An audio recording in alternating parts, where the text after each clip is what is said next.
नमस्कार साथियों, मैं अनीता श्रीवास्तव आपका हार्दिक अभिनंदन करती हूँ। महर्षि वेदव्यास द्वारा रचित महाभारत के 208वें अध्याय में आज का प्रसंग है सुंद उपसुंद की तपस्या, ब्रह्मा जी के द्वारा उन्हें वर प्राप्त होना और दैत्यों के यहाँ आनंद उत्सव। नारद जी ने कहा, कुंती नंदन युधिष्ठिर, यह वृत्तांत जिस प्रकार संगठित हुआ था वह प्राचीन इतिहास तुम मुझसे भाइयों सहित विस्तार पूर्वक सुनो। प्राचीन काल में महान दैत्य हिरण्यकश्यपु के कुल में निकुंभ नाम से प्रसिद्ध एक दैत्यराज हो गया है, जो अत्यंत तेजस्वी और बलवान था। उसके महाबली और भयानक पराक्रमी दो पुत्र हुए, जिनका नाम था सुंद और उपसुंद। वे दोनों दैत्यराज बड़े भयंकर और क्रूर हृदय के थे। उनका एक ही निश्चय होता था और एक ही कार्य के लिए वे सदा सहमत रहते थे। उनके सुख और दुख भी एक ही प्रकार के थे। वे दोनों सदा साथ रहते थे। उनमें एक के बिना दूसरा न तो खाता पीता और न किसी से कुछ बातचीत ही करता था। वे दोनों एक दूसरे का प्रिय करते और परस्पर मीठे वचन बोलते थे। उनके शील और आचरण एक से थे, मानो एक ही जीवात्मा दो शरीरों में विभक्त कर दिया गया हो। वे महापराक्रमी दैत्य साथ साथ बढ़ने लगे। वे प्रत्येक कार्य में एक ही निश्चय पर पहुंचते थे। किसी समय वे तीनों लोकों पर विजय पाने की इच्छा से एकमत होकर गुरु से दीक्षा ले विंध्य पर्वत पर आए और वहां कठोर तपस्या करने लगे। भूख और प्यास का कष्ट सहते हुए सिर पर जटा तथा शरीर पर वलकल धारण किए वे दोनों भाई दीर्घ काल तक भारी तपस्या में लगे रहे। उनके संपूर्ण अंगों में मैल जम गई थी। वे हवा पीकर रहते थे और अपने ही शरीर के मांस खंड काट काट कर अग्नि में आहुति देते थे। तदंतर बहुत समय तक पैरों के अंगूठों के अग्रभाग के बल खड़े हो दोनों भुजाएं ऊपर उठाए एकटक दृष्टि से देखते हुए वे दोनों व्रत धारण करके तपस्या में संलग्न रहे। उन दैत्यों की तपस्या के प्रभाव से दीर्घकाल तक संतप्त होने के कारण विंध्य पर्वत धुआं छोड़ने लगा। यह एक अद्भुत सी बात हुई। उनकी उग्र तपस्या देखकर देवताओं को बड़ा भय हुआ। वे देवतागण उनके तप को भंग करने के लिए अनेक प्रकार के विघ्न डालने लगे। उन्होंने बार बार रत्नों के ढेर तथा सुंदरी स्त्रियों को भेज भेज कर उन दोनों को प्रलोभन में डालने की चेष्टा की, किंतु उन महान व्रतधारी दैत्यों ने अपने तप को भंग नहीं किया। तत्पश्चात देवताओं ने महान आत्मबल से संपन्न उन दोनों दैत्यों के सामने पुनः माया का प्रयोग किया। उनकी माया निर्मित बहनें, माताएं, पत्नियां तथा अन्य आत्मीय जन वहां भागते हुए आते और उन्हें कोई शूलधारी राक्षस बार बार खदेड़ता तथा पृथ्वी पर पटक देता था।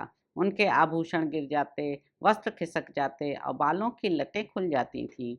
वे सभी आत्मीय जन सुंद उपसुंद को पुकार कर चीखते हुए कहते, बेटा मुझे बचाओ, भैया मेरी रक्षा करो। यह सब सुनकर भी वे दोनों महान व्रतधारी तपस्वी अपनी तपस्या से नहीं डिगे, अपने व्रत को नहीं तोड़ सके।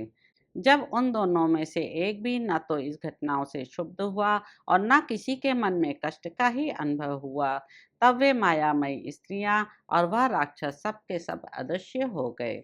तब संपूर्ण लोकों के हितैषी पितामह साक्षात भगवान ब्रह्मा ने उन दोनों महादैत्यों के निकट आकर उन्हें इच्छानुसार वर मांगने को कहा।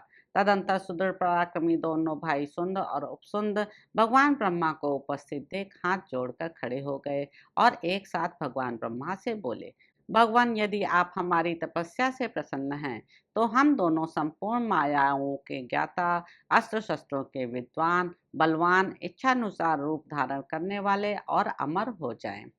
ब्रह्मा जी ने कहा, अमरत्व के सिवा तुम्हारी मांगी हुई सब वस्तुएं तुम्हें प्राप्त होंगी। तुम मृत्यु का कोई दूसरा ऐसा विधान मांग लो जो तुम्हें देवताओं के समान बनाए रख सके। हम तीनों लोकों के ईश्वर होंगे, ऐसा संकल्प करके जो तुम लोगों ने यह बड़ी भारी तपस्या प्रारंभ की थी, इसलिए तुम लोगों को अमर नहीं बनाया जाता, क्योंकि अमरत्व तुम्हारी तपस्या का उद्देश्य नहीं था। दैत्यपतियों, तुम लोगों ने त्रिलोकी पर विजय पाने के लिए ही इस तपस्या का आश्रय लिया था, इसलिए तुम्हारी अमरत्व विषयक कामना की पूर्ति मैं नहीं कर रहा हूँ। सुंद और उपसुंद बोले, पितामह, तब यह वर दीजिए कि हम दोनों में से एक दूसरे को छोड़कर तीनों लोकों में जो कोई भी चर या अचर भूत है, उनसे हमें मृत्यु का भय ना हो। ब्रह्मा जी ने कहा, तुमने जैसी प्रार्थना की है, तुम्हारी वह मुँह मांगी वस्तु तुम्हें अवश्य दूंगा। तुम्हारी मृत्यु का विधान ठीक इसी प्रकार होगा। नारद जी कहते हैं, युधिष्ठिर उस समय उन दोनों दैत्यों को यह वरदान देकर और उन्हें तपस्या से निवृत्त करके ब्रह्मा जी ब्रह्मलोक को चले गए। फिर वे दोनों भाई दैत्यराज सुंद और उपसुंद यह अभीष्ट वर पाकर संपूर्ण लोकों के लिए अवध्य हो पुनः अपने घर को ही लौट आए। वरदान पाकर पूर्ण काम होकर लौटे हुए उन दोनों मनस्वी वीरों को देखकर उनके सभी सगे संबंधी बड़े प्रसन्न हुए।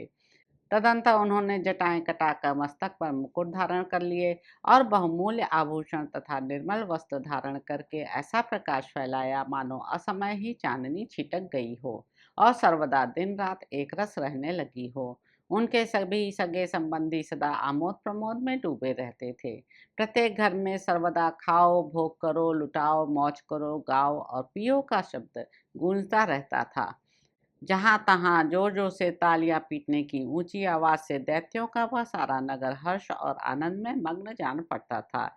इच्छानुसार रूप धारण करने वाले वे दैत्य वर्षों तक भांति भांति के खेलकूद और आमोद प्रमोद करने में लगे रहे, किंतु वह सारा समय उन्हें एक दिन के समान लगा। तो इस प्रकार साथियों, आदि पर्व के अंतर्गत विदुर आगमन राजलंब पर्व में सुंद उपसुंद उपाख्यान विषयक 208वां अध्याय पूरा हुआ। इसके अगले अंक में आप जानेंगे कि सुंद और उपसुंद द्वारा क्रूरतापूर्ण कर्मों से त्रिलोकी पर विजय प्राप्त करना। तो अब आपसे अगले अंक में मुलाकात होगी। मेरे YouTube चैनल संवाद विद अनीता को लाइक करें, शेयर करें, सब्सक्राइब करें। धन्यवाद साथियों।